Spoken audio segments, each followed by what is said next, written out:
Ahoy! Building a good base in Dune is of course subjective, and looks-wise, I will admit, this is no beauty. But as a German, my main focus with a base is efficiency. And as such, I wanted to show you what I think is an efficient base for mid-ish game, but also works well towards late game. So the base location here is one that many of you may be familiar with. It's kind of like in the middle of the map. At the very end, towards late game, you'll probably want another base at the edge of the map, but that's a separate thing that I might talk about in the future. For now, we've got the spot that a lot of people want because it has a massive dew field right behind the house, which, if I wanted to, I could go harvest right now, but I'm very stocked up on water. Now, the first important thing with this base is what you're seeing right here. We have a pentashield at the front, 2 layers high, because that way you can fit the buggy in. If you get a buggy with a cut array, a single wide door won't be sufficient, and the pentashield will make this work. You technically don't need that. You can also just have an opening, but then you have to work around the waterproof levels way more and everything. A pentashield just makes this very easy. So you want to have this lower floor room for the buggy, unless you're building a garage, that is 2 stories high.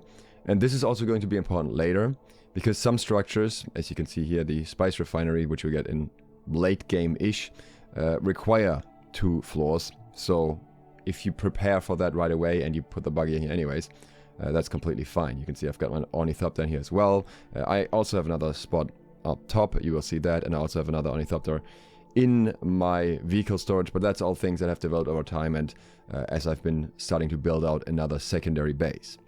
Now down here I have some water cisterns just in case I ever need to drink quickly or need water down here for any reason. I can use that very quickly. I've got my vehicle fabricator, which makes sense because the vehicles are here, and I've got my vehicle storage with all the pieces for the different vehicles as well as fuel cells. I'm going to show that here. This I think is very important. These are the ones I use when I'm in base. These are the ones I take out with me.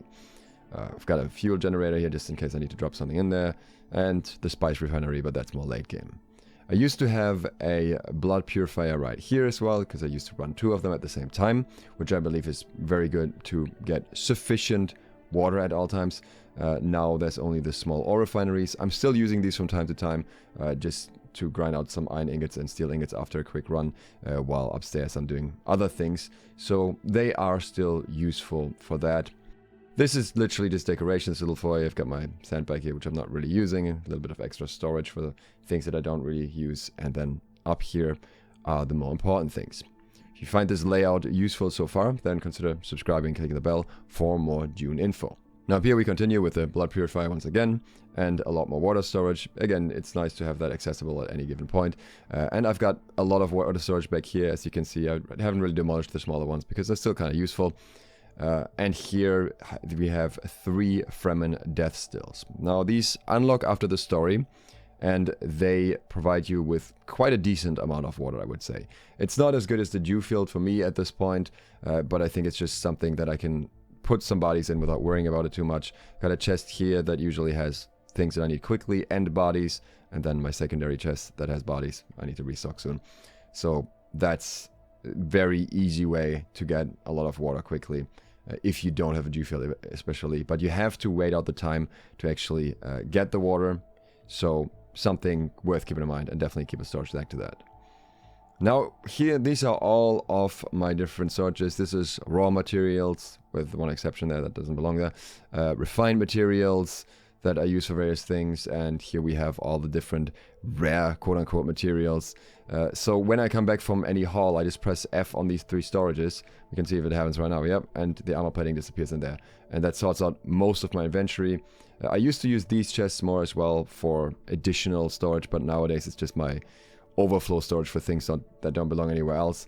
If I'm pressing F right now, I don't think there's anything that's actually getting deposited.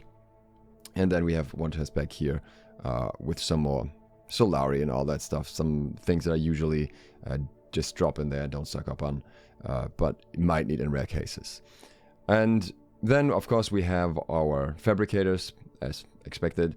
I'm going to put the higher tier ones further downstairs, probably. The higher level medium ore refinery here, and this is, once again, more for late game, the medium chemical refinery. But we'll see back here is an insane amount of fuel power generators. In my opinion, the fuel power generators are extremely efficient compared to the more expensive equivalent, so I think you should mostly skip that tier. I'm going to show you right here.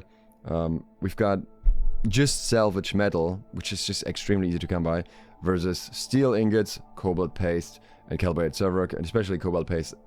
Initially, at least, can be a bit of a headache. At this point, I don't really care anymore, obviously, as you can see, but for a while, I think it's not the easiest thing to come by, whereas fuel power generators are just super, super easy to come by. There is a limit eventually, but you can really stock up on these, and the other benefit is that they also just take fuel cells, which are super, super, super easy to get, especially once you have a buggy with a cut array, whereas otherwise you'd have to make the lubricants, which is an extra step again, and I just rather avoid that. So yeah, I've got a lot of those, and that's the same thing in my new base as well. Over here we got some more water storages, and then I think in terms of layout, you also want to make sure that you have some dedicated chests for your gear. So this is some older named gear and stuff, some patterns, some things that people might need in the future for quests. Over here we have some older armor.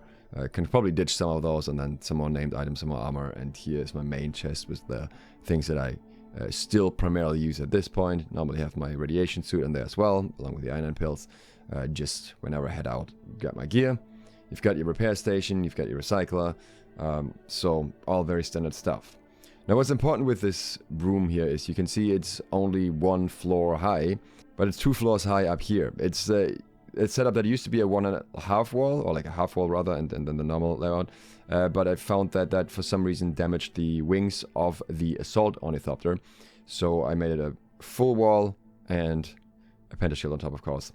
So that's covered as well. I've got some wind traps too, which I don't really need because I've got other ways to get way more water all the time. But in most bases you'd probably want some more of those. I've got the wind turbine, like one of them, just wanted to try it out, but at this point really not necessary for me. I'm going to build it with turbines in my next base because it's easier, but not a priority. But yeah, overall this allows me to do everything very easily. It means I can put all my vehicles in the base easily. I've got a very simple setup to get all my stuff into storages really quick. I highly recommend sorting out your storages once. I can access these from both sides as well. I know a lot of people like to do tables and stuff. I prefer to just be able to like reach them from anywhere. If I need to grab anything from here, I can just grab that and then I press F here and it's done. You can set up circuits for that. I'm not the biggest fan of circuits because they lead to some other problems with buildings, unless you want to clog up the storage of the refineries. Which is possible, but again, I think it's just a bit too much of a headache. I just leave it in the refineries for the most part and then sort it out later if it ends up somewhere else. Like you can see these ones. I might have to drop over here for once, but not really a big deal to me. So yeah, that's the layout. The steel tent is just there for fun. No reason for that. If you've got a nice backyard, that helps. I would recommend this area in general. You can build here or up there. Up there is nice if you want to farm aluminum more often because you can just drive the buggy around right here.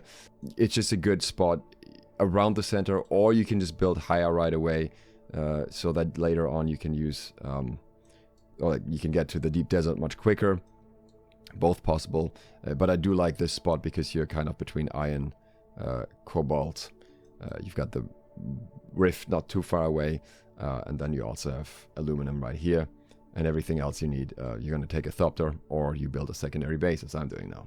I hope that was helpful. Again, if you enjoyed this video, consider subscribing and clicking the bell so you get notified of other upcoming Dune videos. Thanks to my patrons for supporting this video, and thank you for watching. SLOTH, out.